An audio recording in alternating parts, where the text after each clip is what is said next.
প্রিয় দর্শক, প্রীতি এবং শুভেচ্ছা নিন। সাজ্জাদ কাদির এই মুহূর্তে আপনাদের সামনে কথা বলতে এসেছি। এবার ভারতীয় সেনাপ্রধান 5 আগস্ট এবং বর্তমান বাংলাদেশ সম্পর্কে মুখ খুললেন। এই প্রসঙ্গটি নিয়ে আপনাদের সামনে কথা বলবো।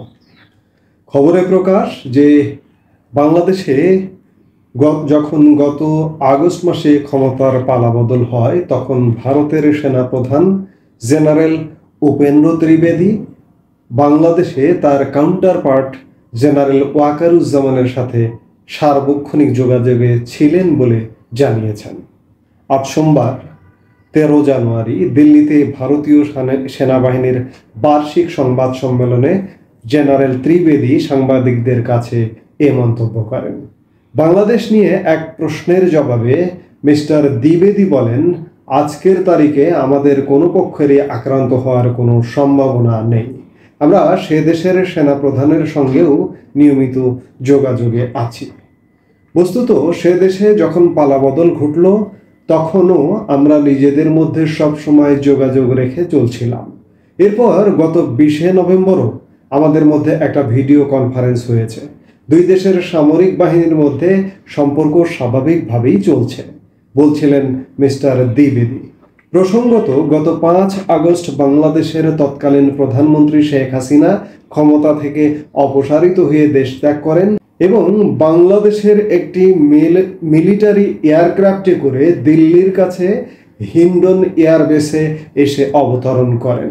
তখন থেকে 5 মাসের বেশি সময় ধরে তিনি ভারতেই রয়েছেন। আজ ভারতের সেনাপ্রধান কার্যত এটাই নিশ্চিত করলেন যে সাবেক প্রধানমন্ত্রী দেশ ছাড়ার এই প্রক্রিয়াটা দু দেশের সেনাবাহিনীর মধ্যে সমন্বয় রেখেই সম্পন্ন হয়েছিল।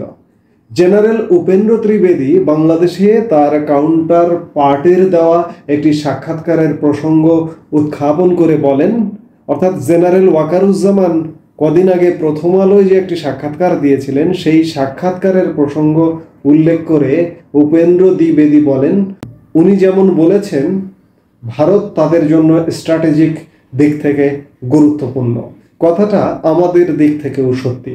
আমরা পরস্পরের প্রতিবেশী, আমাদের একসঙ্গেই থাকতে হবে ও পরস্পরকে বুঝতে হবে। যে কোনো ধরনের শত্রুতা আমাদের উভয়ের জন্যই হানিকর হবে। ভারত ও বাংলাদেশের মধ্যে সামরিক সম্পর্ক ও সহযোগিতায় আগের মতোই অব্যাহত আছে বলে তিনি জানান। আমাদের অফিসাররাও এনডিসির জন্য যথারীতি সেখানে গেছেন। আমাদের এখানে ন্যাশনাল ডিফেন্স কলেজ আছে।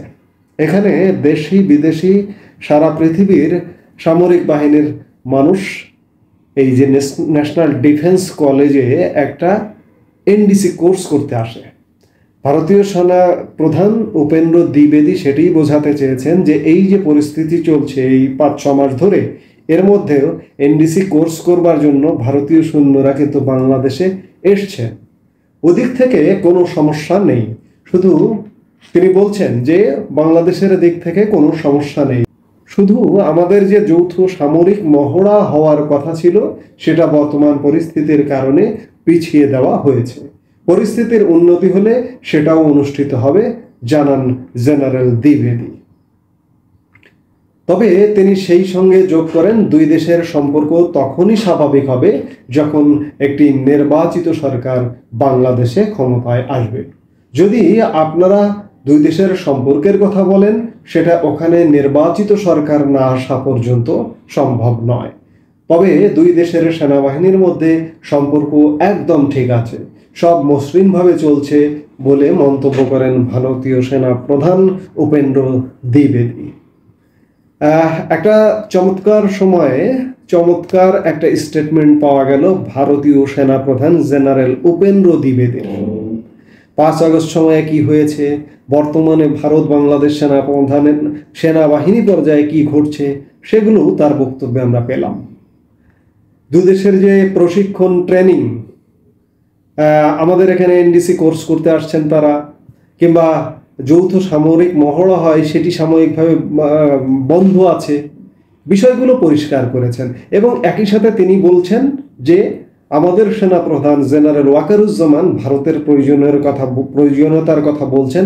একইভাবে ভারতীয় সেনাপ্রধান উপেন্দ্র দ্বিবেদীর কণ্ঠেও সেটি উচ্চারিত হলো যে দুই দেশ একসাথেই থাকতে হবে, পাশাপাশি থাকতে হবে।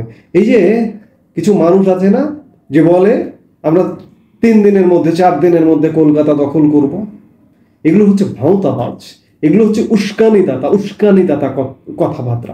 এই যে দেখুন, দু দেশের সেনা প্রধানের বক্তব্য কিন্তু বাংলাদেশ ভারতের জনগণের জন্য একটি আশার কথা, আশ্বস্ত হওয়ার মতো কথা।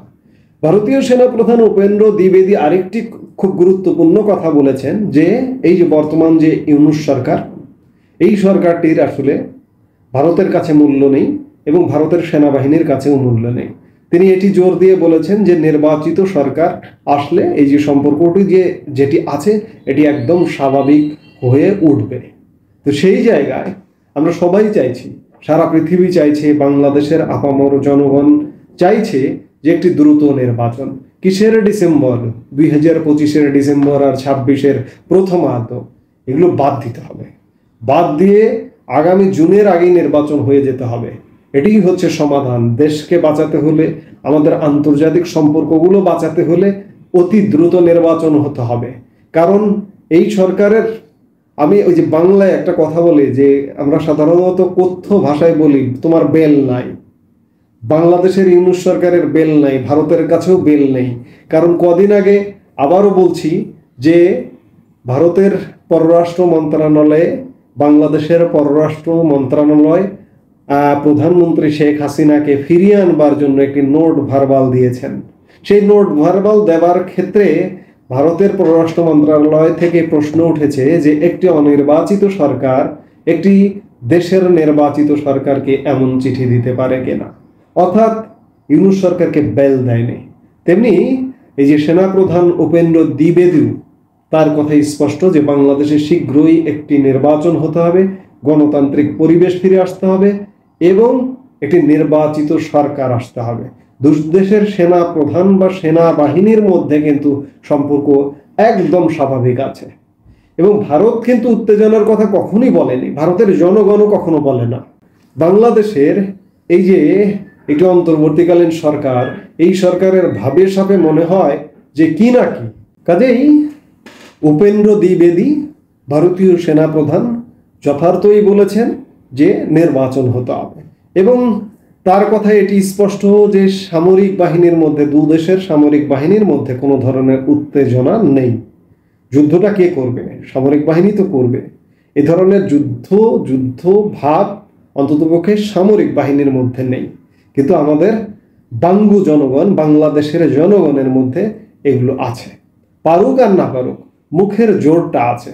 তো সেই জায়গা থেকে উপেন্দ্র দ্বিবেদীর সাক্ষাৎকার বা সংবাদ সম্মেলনে বক্তব্য এবং আমাদের সেনাপ্রধান জেনারেল ওয়াকারুজ্জামানের বক্তব্য এক সূত্রে গাঁথা এবং আমরা চাইব যে এরকম এক সূত্রেই গাঁথা থাকবে।